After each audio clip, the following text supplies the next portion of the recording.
ikhlas atau tidak. Kalau ikhlas, insya Allah kita akan bertahan di sana. Disebut atau tidak. Nah, inilah tuan-tuan kadang-kadang perkara begini, kita ambil peran, padahal perkara ini merugikan kita. Tidak ada pahala, kita hanya menang saja waktu berbuat di dunia. Jadi oleh karena itu ulama telah sepakat memberi, yaitu perkara-perkara yang dilarang di dalam puasa berdasarkan istilahnya hadis Nabi. Maka ulama sepakat bahwa di dalam kita puasa nanti ada beberapa perkara yang patut jangan dibuat oleh orang yang berpuasa. Kalau dibuat, puasanya batal ataupun tidak sah. Pertama, makan dengan sengaja. Kedua, minum dengan sengaja. Makan minum ini tuan-tuan ada di belakang dengan sengaja. Macam rukun Islam bahkan mengerjakan haji bagi orang yang mampu, ada di belakang mampu. Menunaikan sholat tiada dicakap bagi orang yang mampu, tiada menunaikan sholat.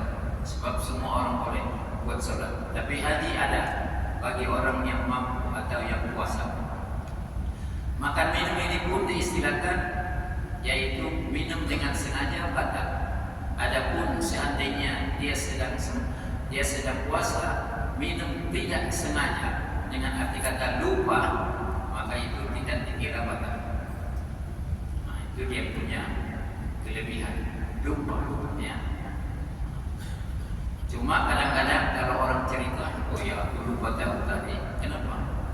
Aku sudah makan 2 piring, bagus-bagus, terus minum, selepas minum baru aku teringat yang aku puasa, maka aku pun teruskan puasa. Dia cerita dengan orang yang puasa. Jadi orang yang puasa itu puas hati. Jangan-jangan kau pura-pura lupa apa itu bacanya. Pasal dia sakit hati bahkan. Kenapa kau pura lupa? Aku pernah lupa dengan bacanya. Jadi kalau yang begini tidak semestinya semua apa yang terjadi kepada kita ceritakan tuan-tuan. Tengok orangnya. Kalau kita ceritakan membuat fitnah, bagus diam-diam saja. Sebab itu adalah merupakan satu kelebihan yang dipilih oleh Allah. Kita lupa dipilih oleh Allah itu. Dalam hadis An Abi Hurairah radhiyallahu anhu qala Rasulullah sallallahu alaihi wasallam, hadis daripada Abu Hurairah semoga Allah meridhoinya berkata, ia telah bersabda Rasulullah sallallahu alaihi wasallam, man nasiya wa huwa shaim, siapa yang lupa dan dia sedang puasa, karena dia lupa, dia puasa. Fa'akala aw syariba, dia makan atau dia minum. Makan dia minum, pasal lupa. Makan biasa minum.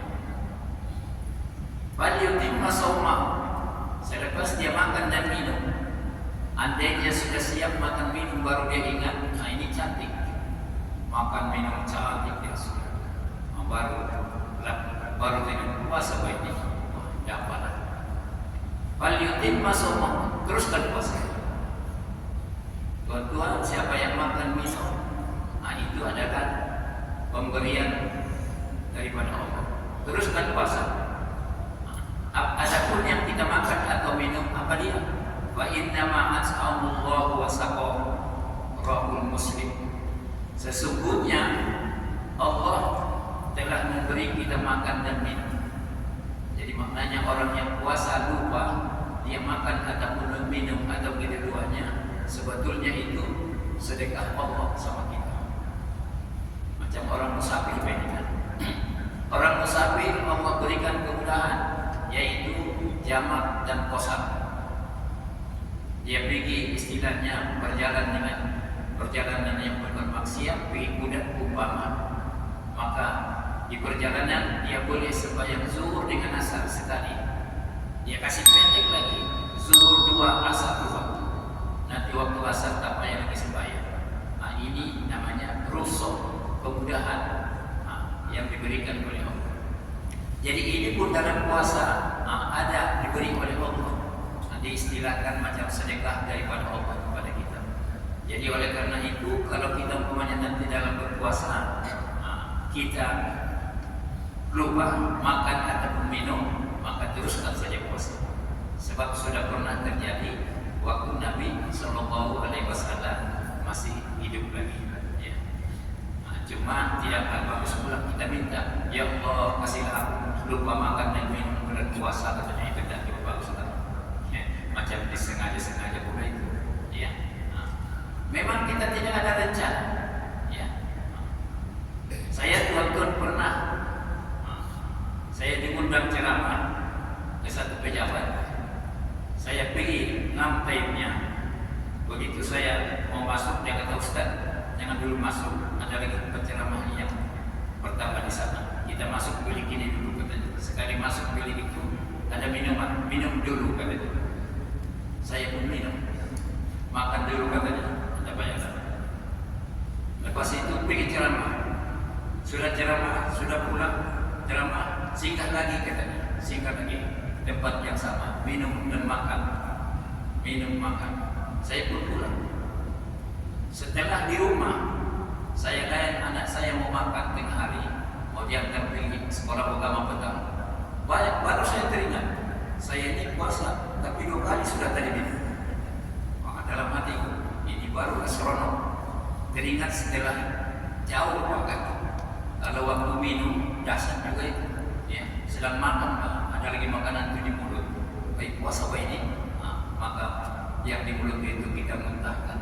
Ya, kita keluarkan, bukan muntah, kita keluarkan. Jangan pula jawab membasir, katanya. Itu batal. Ya, jadi yang di mulut itu keluarkan.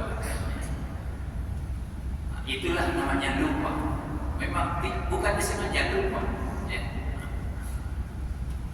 Jadi oleh karena itu, seandainya nanti dalam bulan puasa kita lupa, ingatlah, rupanya kita disedekahi oleh Allah. Ya. Dia akannya kasihan menengok kita. Ya. Yang ketiga, memasukkan sesuatu ke dalam rongga yang terbuka dengan sengaja juga. Rongga kita terbuka, di bawah ada 2, di kepala ini ada 4. Jadi semua 4, 1, 2, 3, 4. Iya.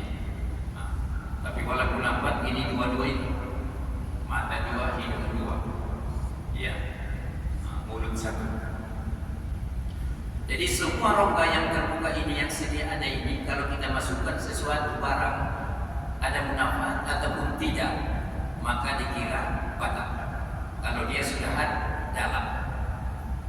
Macam mana kita tahu dalam? Seandainya umpamanya kita lipas di depan orang, kita nampak telinga dia, yang nampak itu adalah had luar.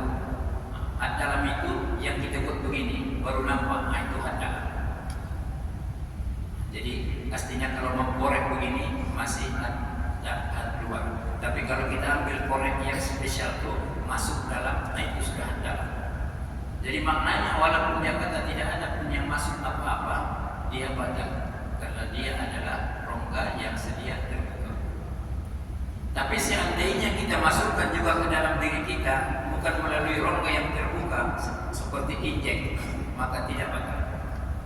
Tengok, masukkan juga. Rongga yang tertutup tidak batal. Maka dalam puasa kita boleh diinjek, kita boleh terima darah, dan kita boleh mengeluarkan darah. Tidak masalah. Ya. Jadi jangan masalah pula sama kita itu. Dokter terjangkap panci mau diinjek kau tahu. Kalau dokter tidak boleh kali besar raya. Kenapa? Puasa aku ini. Gitu. Dokter tu pun heran. Tidak boleh kau injek puasa. Batal itu batal. Ya. Saya teringat ini waktu anak saya yang kedua kan. Kami pergi di klinik kesehatan. Ditanya itu nas, makcik mau diinjek kau ini, kau puasa kan? Puasa katanya. Boleh injek kan? Boleh katanya. Kau pulang boleh. Tadi ada orang datang tidak boleh. Mana orang kamu ini katanya. Dia pun bingung banget. Tadi ada datang orang tidak boleh, kau datang boleh. Jawabannya boleh karena injek itu dibuat bukan daripada rongga yang terbuka. Tapi kalau dia cakap kau nganga mulutmu aku injek dari sana katanya.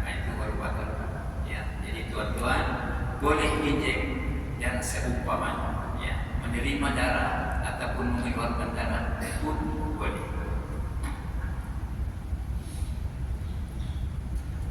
Yang keempat, menjadi batal puasa itu kalau muntah dengan sengaja. Masih sengaja ini, muntah dengan sengaja. Macam mana yang muntah dengan sengaja? Sengaja dipun begitu, batal. Atau diistilahkan juga sengaja dalam fikih, dia kata seandainya ada orang bercerita sama kita, ada di sana bangkai punya bau, katanya aku sudah pergi, dia punya apa namanya itu, memang dasar lah katanya. Terus kawan nih dalam hati dia, kalau aku menengok yang begitu biasanya aku muntah. Tapi dia pergi juga, aku pergi tengok katanya. Padahal dia sudah tahu kebiasaan kalau menengok yang begitu dia muntah, dia pergi muntah, maka itu dikira sengaja. Senang kan? Jadi batalkan puasanya. Jadi kalau kita rasa menengok perkara yang bau atau yang kotor, jijik, biasa kita muntah. Jadi kalau datang bulan puasa jangan kita tengok. Kalau orang cerita ada di sana begini, ya itu.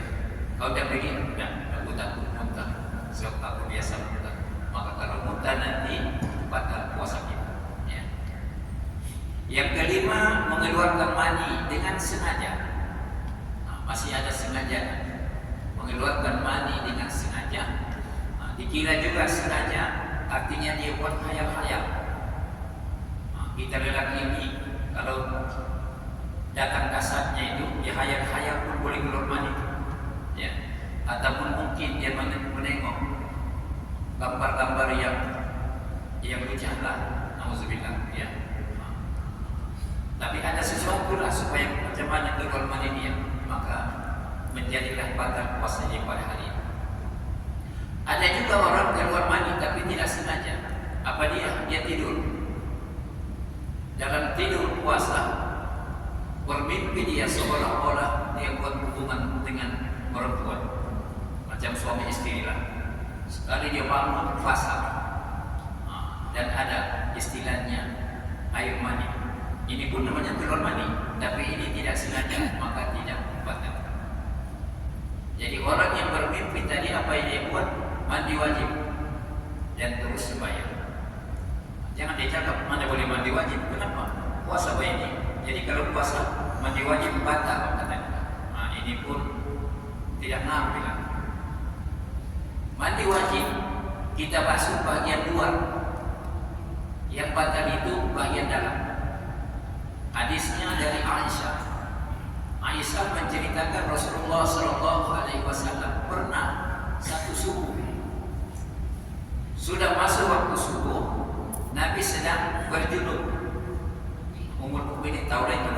Nabi sedang berjunub, subuh sudah masuk, maka Nabi mandi. Selepas mandi, Nabi sembahyang subuh dan dia sedang puasa, tetap puasa.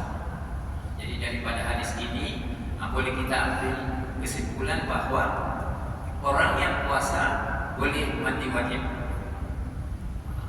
Sebab kalau tadi tidak mandi wajib, dia tidak boleh sembahyang. Banyak yang dia dapat. Dan mandi wajib tidak membatalkan puasa. Sebab yang membatalkan puasa tadi memasukkan ke dalam rongga yang terbuka. Sedangkan mandi wajib kita basuh bahagian luar, bukan dalam, yang bagian luar. Mulut ini sekedar ukur umur itu bagian luar, tapi kalau sudah masukkan di kerongkong, itu sudah bagian dalam. Saya ingat mandi wajib apa yang kita masukkan di kerongkongan. Ya. Ini tuan-tuan ya, caranya sama-sama keluar mani, tapi satu batal, yang satu tidak dikira batal. Yang keenam yaitu kedatangan haid. Ini khas kepada perempuan lah. Haid ini bila-bila dan hari datang dengan sendirinya batal. Haid ini paling banyak 15 hari 15 malam. Istilah 2 minggu lah. Kita mesti tahu juga itu. Ya. Kalau ada orang kedatangan haid sepanjang bulan, itu bukan haid. Yang lebihnya itu mengguyur. Ya. Dan belum lagi kau puasa masih lagi datang. Haid 3 minggu sudah ini, dia masih lagi dia datang. Cakap sama dia, kau puasa saja bilang. Sebab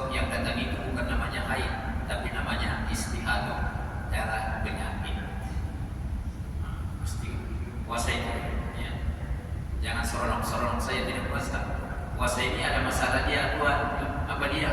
Puasa ini satu masa kalau kita mengganti, apalagi puasa itu istilahnya sudah bertahun-tahun, ada namanya fidyah. Fidyah tiap tahun naik, tiap tahun naik. Kalau 10 tahun maka fidyahnya sudah 9 naik dia. Kalau 30 tahun 29 punya fidyah. Saya pernah ikut mengira fidyah orang 27 tahun laksam tidak puasa. 27 tahun. Yang tahun 90-an sehingga kami kira diri semua muisin. Sekali kami kira tuan-tuan 17.000 lebih. Waktu itu protokol baru 40 lebih. Saya cakap lagi sama Ustaz tuh yang nak menyampaikan kepada orang yang menyuruh mengira itu, Ustaz, kau pelan-pelan cakap sama dia. Kenapa? Nanti dia pingsan, saya bilang. Dia pandai aku itu katanya. Setelah dia pergi, aku tanya, oh macam respon. Wih, cantik pula dia caranya. Jangan kau terkejut, aku cakap, kenapa? Banyak betul ini. Dia apa cakap saja berapa yang kau kira? 17.000 lebih. Bolehkah itu? CCM katanya. Kita ingat budak-budak. Boleh CCM tuan-tuan. Jadi kalau kita ada ragu-ragu puasa kita yang lama-lama kita tak tahu mengira, pergi bagian Baitul Mal. Boleh CCM tuan-tuan. Ya, saya ada orang yang minta nasihat sama saya tidak pandai mengira sudah itu. Saya bilang kau pergi Baitul Mal. Setelah dia pergi, aku tanya, kau macam, wih bagus pula Baitul Mal. Jangan kau susah mancing. Berapa ada duit? Bayar. Tidak semestinya sekali bayar. Jadi selesaikan tuan-tuan sebelum kita berakhir di dunia. Itu namanya menyelesaikan. Mudah-mudahan Allah akan ampunkan dosa-dosa kita yang banyak. Nifas, orang nifas ini artinya orang sudah melahirkan ada keluar darah, itu namanya nifas. Adapun waktu melahirkan keluar darah itu namanya wiladah. Jadi ada beza itu. Wiladah wajib mandi, tapi tidak boleh sembahyang sebab dia masih nifas. Jadi istri kita mana tahu kalau mau ada melahirkan, cakap sama dia setelah melahirkan ada itu istilahnya mandi nifas, melahirkan, ya wiladah. Selepas wiladah disambut yang nifas. Apa nifas? Sudah melahirkan 1 hari tapi keluar lagi darah. Itu namanya nifas. Jadi kan dengan keluarnya darah ini dia tidak boleh sembahyang, tidak boleh puasa. Puasa tidak payah dia puasa mesti wajib qada, sembahyang tidak wajib qada. Ini biasanya istilahnya orang yang bernifas walaupun dia tidak boleh puasa tetapi wajib